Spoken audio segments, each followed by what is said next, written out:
خرج رجل من الصالحين ومعه زوجته، وكانت قائمة ولية من أولياء الله نحسبها والله حسيبها. خرجوا يريدون العمرة، وهكذا الأسفار، إما سفر طاعة وإما سفر معصية. خرجوا شوقا إلى الله وشوقا لبيت الله واستجابة لأوامر الله. الغريب كأنها ألقي في روعها أنها تموت، أنها لن ترجع، فودعت أطفالها وقبلتهم وهي تبكي، كتبت وصيتها وودعت أقاربها. وصلوا إلى مكة، طافوا، سعوا، قصروا، دعوا هناك وتضرعوا وسألوا الله خير الدنيا وخير الآخرة. في طريق العودة كانت على موعد مع ملك الموت، كانت على موعد مع النهاية. انفجر إطار السيارة وخرجت السيارة عن مسارها وانقلبت بهم مرات ومرات.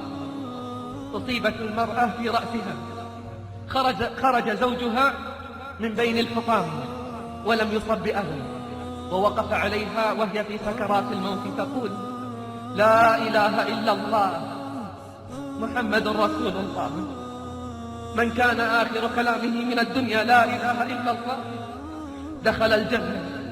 وقف عليها زوجها وهي تردد وتقول: لا إله إلا الله محمد رسول الله.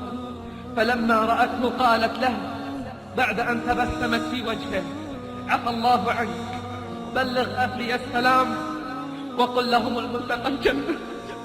بلغ أهلي السلام وقل لهم الملتقى الجنة. ثم فاضت روحها رحمها الله. الكل سيموت، لكن على أي حال قدر الله ماضي على الصغير والكبير، لكن على أي حال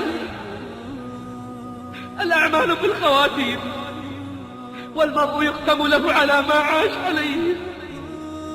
التقينا هنا وسنفترق، وكل منا ينتظر منيته. منا من سيموت في أرض، ومنا من سيموت في بحر، ومنا من سيموت في سماء. ولكن على أي حال وأين سيكون الملتقى؟ كل نفس ذائقة الموت، وإنما توفون أجوركم يوم القيامة. فمن زحزح عن النار وأدخل الجنة فقد فاز.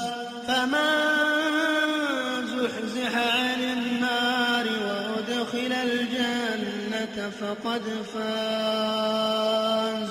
وما الحياة الدنيا